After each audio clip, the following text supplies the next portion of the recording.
What up, good people? Sociologist Ray here. The fears we don't face become our limits. The fears we don't face become our limits.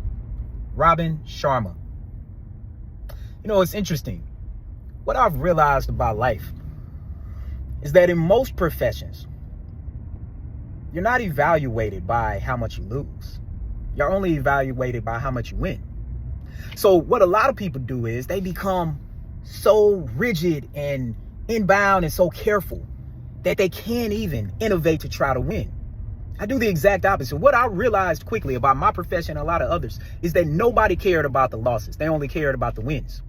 So I thought, if nobody cares how many times I come up to bat and strike out, as long as I get some hits and hit some home runs, then I might as well swing for the fences every time. And not saying I do that every time. It might be a curveball. I got to choke up on the bat. It's 2-2 count. I already know the curve is coming, and I got to choke up, scoot up in the box. I got to focus on the details a little bit more. But the overall point is, for the most part in life, I'm fearless.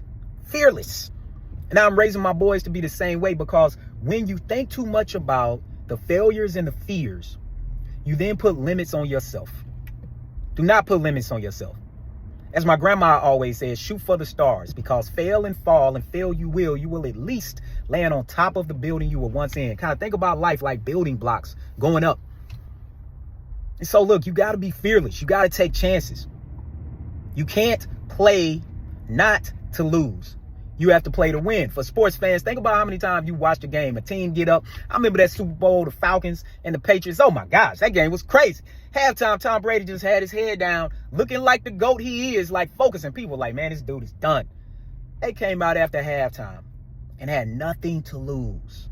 They became fearless, whereas the Falcons started playing not to lose instead of playing to win. And you do that, and no matter what the score is, you're going to put limits on yourself, and it's a high likelihood you're going to lose. Don't put limits on yourself, people. So look, as always, conversations matter like Black Lives and books. I hope this has sparked one.